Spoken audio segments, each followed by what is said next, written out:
Subscribe કરો તરુણા દરજી ચેનલને અને બેલ આઇકન દબાવો નવી રેસીપી સૌથી પહેલાં મેળવવા માટે।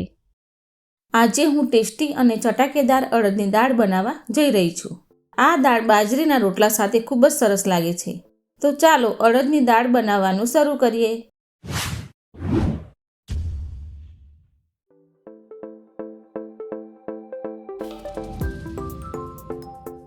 તો અડદની દાળ બનાવવા માટે મેં અહીંયા 1 વાટકી જેટલી અડદની દાળ લીધી છે। તો આ દાળને પહેલાં આપણે સરસ રીતે ધોઈ નાખીશું। તો તેમાં પાણી રેડી દઈશું અને દાળને હાથથી મસળીને ચોખ્ખી કરી દઈશું। આ દાળને 2 થી 3 વખત સરસ રીતે ધોઈ લઈશું। હવે દાળને મેં 2 થી 3 વખત સરસ રીતે ધોઈ નાખી છે। તો આપણે એક કુકર લઈશું અને કુકરમાં આ દાળને એડ કરી દઈશું। પછી તેમાં 1.5 ગ્લાસ જેટલું પાણી રેડી દઈશું અને તેને ગેસ ઉપર મૂકી 4 થી 5 સીટી વાગવા દઈશું। હવે 4 થી 5 સીટી વાગી ગઈ છે અને કુકરમાંથી હવા પણ નીકળી ગઈ છે। તો આપણી આ દાળ તૈયાર થઈ ગઈ છે। એકદમ સરસ રીતે બફાઈ ગઈ છે અને મેશ પણ થઈ ગઈ છે। તો હવે આ દાળનો આપણે વઘાર કરી લઈશું। તો વઘારવા માટે આપણે એક પેનને ગેસ ઉપર ગરમ કરવા મૂકી દઈશું અને તેમાં 1 ટેબલસ્પૂન જેટલું તેલ નાખી દઈશું અને તેલને ગરમ થવા દઈશું। હવે તેલ ગરમ થઈ ગયું છે તો આની અંદર આપણે 5 ચમચી રાઈ નાખી દઈશું અને 5 ચમચી જીરું એડ કરી દઈશું। જીરું અને રાઈ તતડી ગયા છે તો આની અંદર આપણે 2 ચપટી હિંગ, 1 તજનો ટુકડો, 3 થી 4 લવિંગ અને 1 ટામેટું ઝીણું સમારેલું એડ કરી દઈશું અને સ્વાદ મુજબ મીઠું એડ કરી દઈશું જેથી ટામેટાં સરસ રીતે ચડી જાય। પછી 2 આખા લાલ મરચાં નાખી દઈશું અને આ બધું આપણે સાંતળી લઈશું।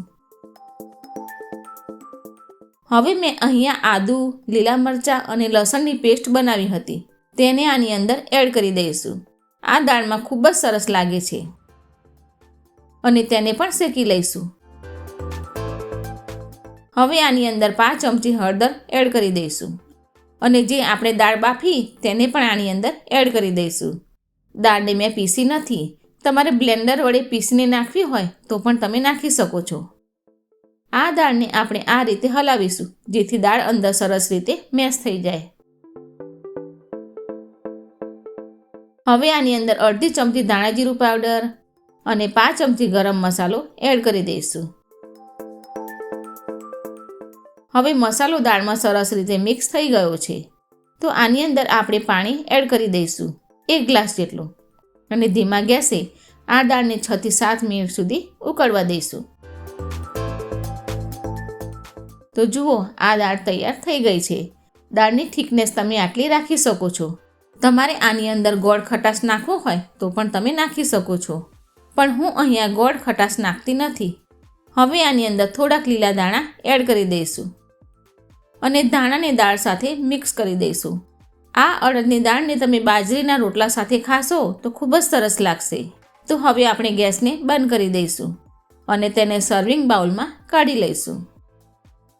તો કેવી લાગી તમને વિન્ટર સ્પેશિયલ અડદની દાળની રેસીપી?